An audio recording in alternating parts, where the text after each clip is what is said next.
தலைவரே, உங்க கையால காவடி எடுத்து கொடுங்க.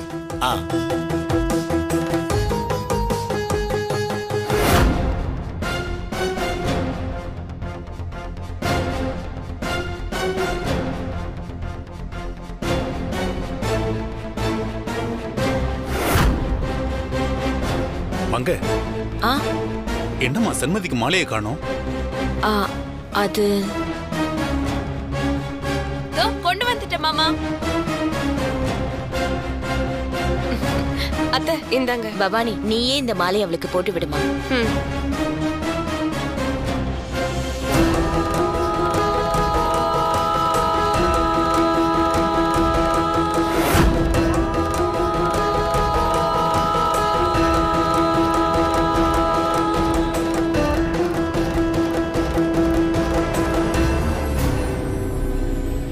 தலைவரே சொல்லுங்க. இப்ப உங்க கையால காவடி எடுத்து கொடுக்கலாம். சரி வாங்க. இங்க டிஸ்டர்ப் ஆகுது. காவடி கொடுக்கிற இடத்துல வச்சு அவளை சுட்டு தள்ளுவோம்.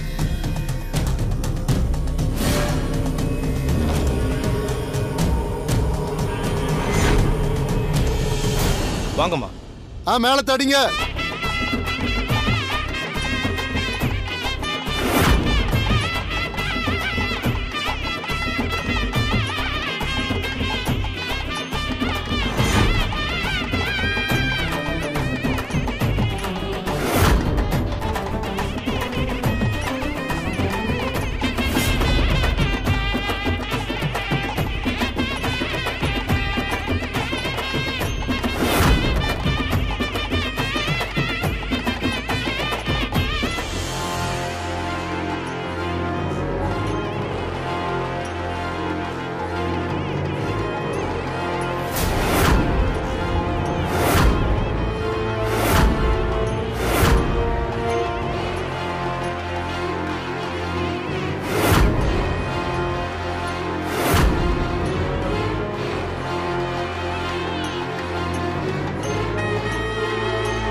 சண்மதி, சண்மதி பாத்துமா.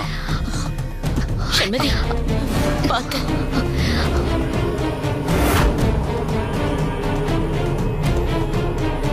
சண்மதி,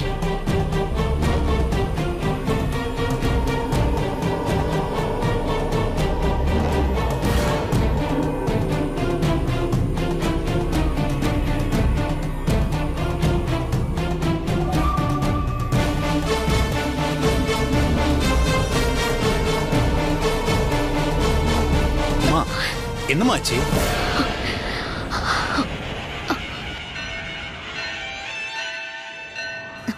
சண்மதி, என்னாச்சு?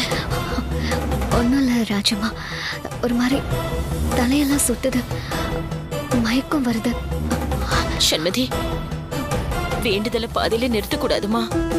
இன்னும் கொஞ்ச தூரம் தான். எப்படியாவது காவடியை கொண்டு வந்து சாமி கிட்ட சேர்த்துரு. சரிம்மா. அத்தை, அவளே உடம்புக்கு முடியலங்கிறா, மயக்கம் வருதுங்கிறா. எப்படி இந்த நிலைமையில அவளால நடக்க முடியும்? சண்மதி, நீ வேணா கொஞ்ச நேரம் உட்காந்துக்கோ. இல்ல வேண்டாம். நாம எல்லாரும் நினைக்கிற மாதிரி அவளோட இந்த வேண்டுதல் எந்த தடங்களும் இல்லாம நடக்கணும். சண்மதி, உன்னால முடியும். நீ நல்லபடியா வேண்டுதலை முடிச்சிருவ. நான் உன் கூட இருக்கேன். நீ தைரியமா வா.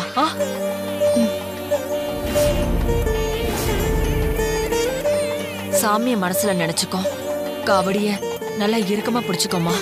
இன்னும் கொஞ்சம் தூரம் தான். போலாம் வா. மெதுவா வா.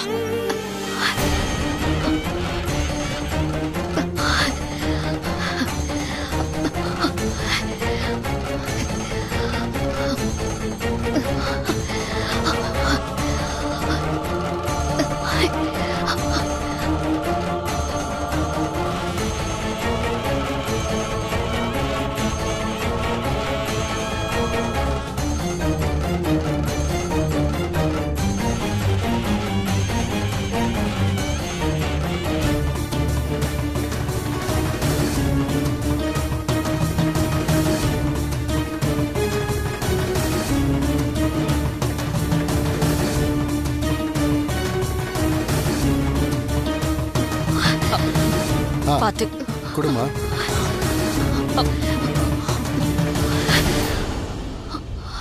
காவடி வேண்டுதல் முடிஞ்சதுமா. சண்மதி சண்மதி யாரும் பயப்படாதீங்க. இந்த பாப்பா வேண்டுதலை நிறைவேற்றிட்டா. அடுத்து பாக்கி இருக்கிறது ஒரே ஒரு வேண்டுதல் தான்.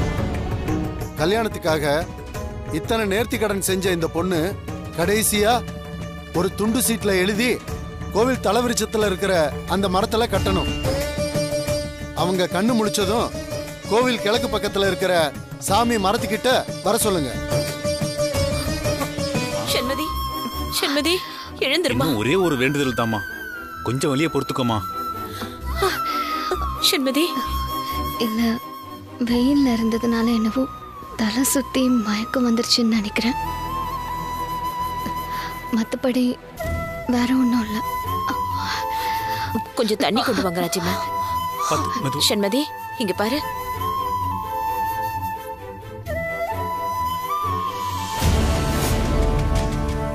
பவானி, பூசாரி சொன்ன மாதிரியே கடைசி வேண்டதுல அந்த மரத்துல சீட் எழுதி கட்டிட்டான்னு வைய, அதோட எல்லாம் முடிஞ்சது. அப்புறம் அந்த கார்த்திக் உங்க வீட்டு மருமகன் ஆயிடுவான். நீங்க எல்லாரும் அவங்களுக்கு வேலைக்காரங்களா ஆயிடுவீங்க. அவ்வளவு சீக்கிரத்துல அப்படி ஒரு விஷயத்த நான் நடக்க விட்டுறவனா? இத்தனை வேண்டுதலையும் நம்மள மீறி சண்மதி அதை நல்லபடியாவே செஞ்சு முடிச்சிருக்கலாம். ஆனா கடைசி வேண்டுதலை அவளை செய்ய விடாம நான் தடுத்தே தீருவேன். பூசாரி சொன்ன மாதிரி அவளோட கடைசி வேண்டுதலை அவ சீட் எழுதி அந்த ஆலமரத்துல கட்டக்கூடாது. அதுக்கு முன்னாடியே அவ மயங்கி விழணும். மயக்க மருந்து தடவின மாலைய கழுத்துல போட்டு அவ மயங்கி விழல. இனி நீ என்ன செஞ்ச அவ கடைசி வேண்டுதல தடுக்க போற? போன தடவை மாலையில மயங்காதவள இந்த தடவை மாத்திரையில மயங்க வைக்கிறேன். மாத்திரையா? நீங்க வாங்க பாட்டி, நான் சொல்றேன். சரி வா.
பாட்டி, நான் போய் இந்த மயக்க மாத்திரை கலந்த ஜூஸ சண்மதிக்கு கொடுக்க போறேன்.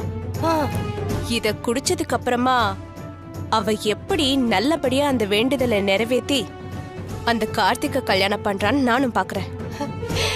ஏ ராசாத்தி, சூப்பர் பவானி. இந்த பாட்டிக்கேத்த பேத்தி நீதாங்கிறத நிரூபிச்சுடடி. சரி சரி வா போலாம். சரி பாட்டி, வாங்க போலாம்.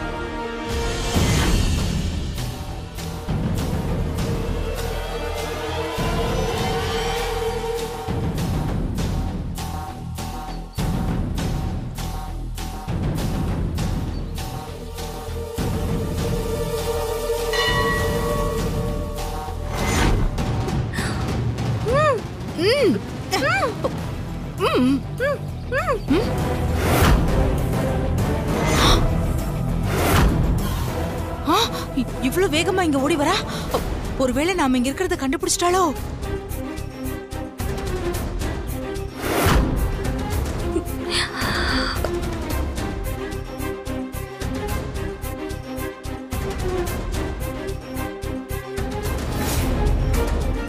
என்னங்க கொஞ்சம் தண்ணி கொடுங்களேன். எங்க வீட்டு பொண்ணு மயங்கி விழுந்துட்டா. கொஞ்சம் சீக்கிரம்.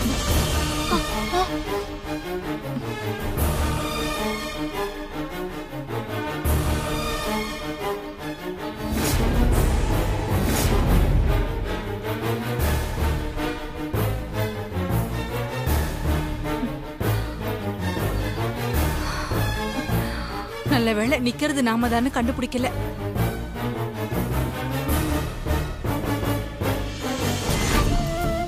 ராஜுமா சீக்கிரம் தண்ணி கொண்டு வாங்க. சண்மதி இந்த கொடுங்க, சீக்கிரம் கொடுங்க. சண்மதி இந்த ஜூஸ். சண்மதி இந்தா. இது வேணா சண்மதி, தண்ணியை குடி.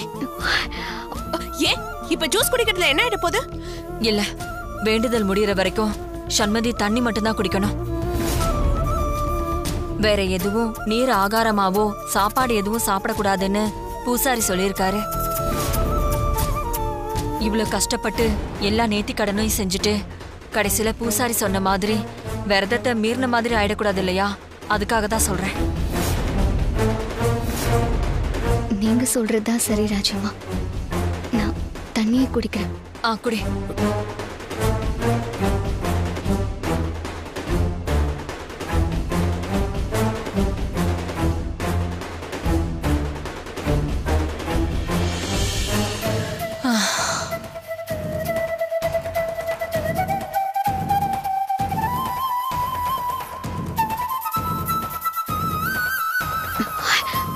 போதும். நீங்க பாத்துக்கோங்க, நான் வரேன்.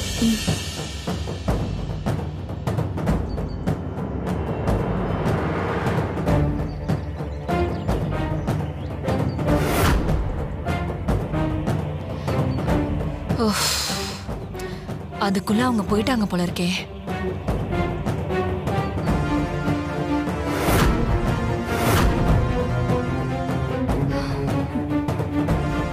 நல்ல வேலை அவங்க கண்ணுல நம்ம சிக்கல. இந்த கோயில்ல இருந்து கிளம்புற வரைக்கும் அந்த ராஜேஸ்வரி கண்ணிலேயே நாம பற்றக்கூடாது. வா.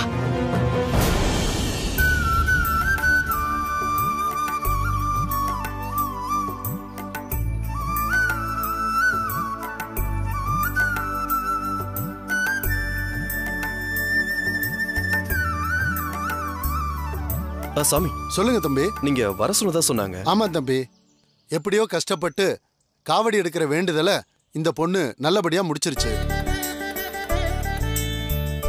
இப்ப அடுத்தபடியா இந்த பாருமா, இப்ப உன் மனசுல இருக்கிற வேண்டுதலையோ இல்ல நீ நடக்கணும்னு ஆசைப்படுற ஏதாவது ஒரு விஷயத்தையோ ஒரு துண்டு சீட்டுல எழுதி இந்த மரத்துல கட்டணும்.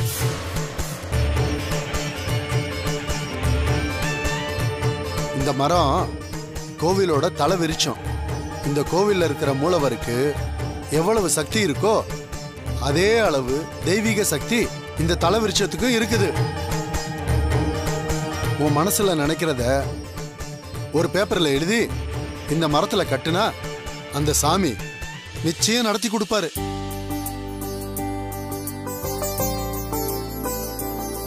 சரிங்க சாமி, நான் உடனே அதை பண்ணிடுறேன். நல்லதுமா.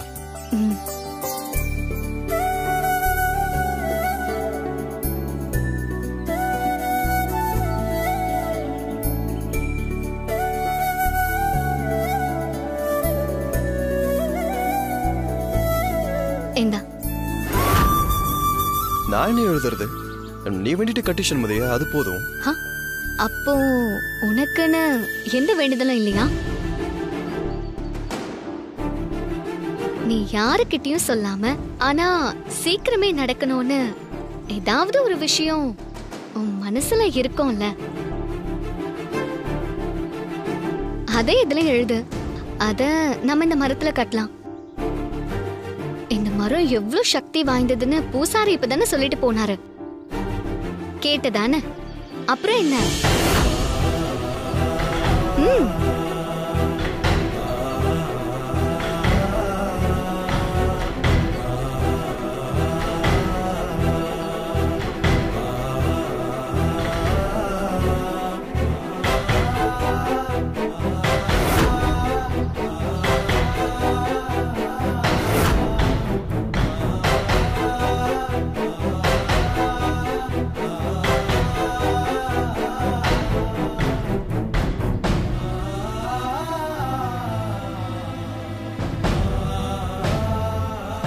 ஜென்மம் மட்டும் இல்ல, இன்னும் எத்தனை ஜென்மம் எடுத்தாலும் கார்த்திக் மட்டும் தான் என் புருஷன்.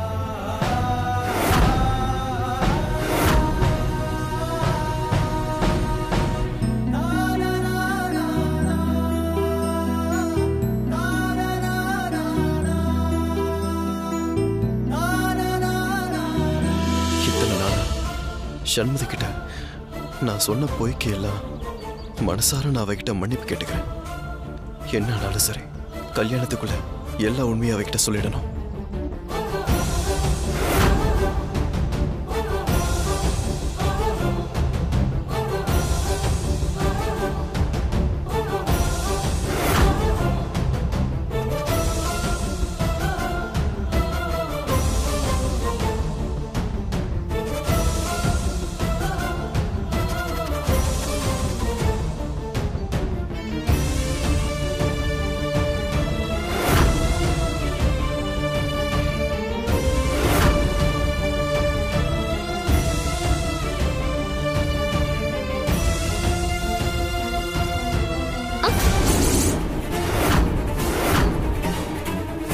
சண்முதி, அது கூட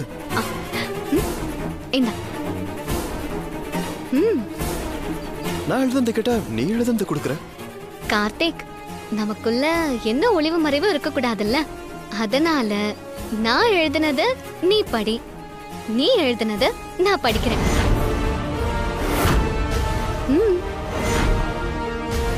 அதுக்கப்புறமா நாம 2 பேரும் மரத்துல கட்டலாம். அதெல்லாம் இப்ப எதுக்கு? அது இப்போ இந்த மாதிரி நம்ம வேண்டதுல அடுத்தவங்க படிச்சா அது நிறைவேறாதுன்னு சொல்லுவாங்க. அதனால அதை கொடுத்துறேன். கார்த்திக், அத அடுத்தவங்க படிச்சாதான், ஆனா கட்டிக்க போறவங்களுக்குள்ள அந்த வேண்டுதல் என்னன்னு தெரியறதுல தப்பு கிடையாது கார்த்திக். முதல்ல நீ என்ன எழுதிருக்கேன்னு நான் படிக்கிறேன். இந்தா வச்சுக்கோ.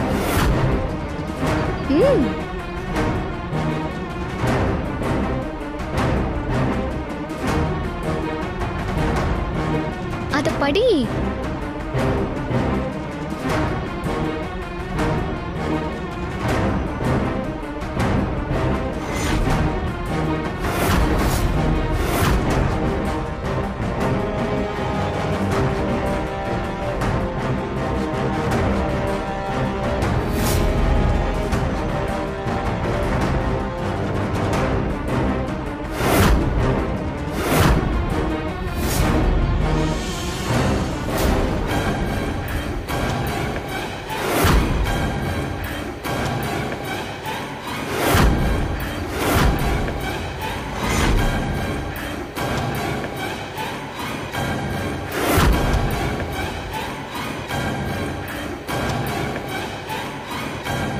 இந்தா, இது 2த்தையும் நீயே கட்டு. என்ன பாக்குற? என்னடா படிக்க போனவ மூடிட்டாளேன்னு பாக்குறியா? ஒன்னும் இல்ல, எப்படியும் நான் என்ன நினைச்சு எழுதுனோ அதுதான் நீயும் எழுதிருப்ப. அதனால எதுக்கு அதை படிச்சுட்டு? இந்தா நீயே கட்டு.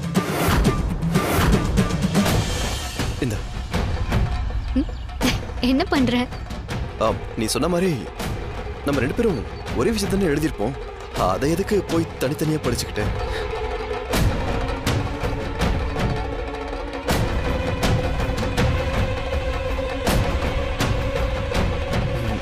கட்டிடலாமா?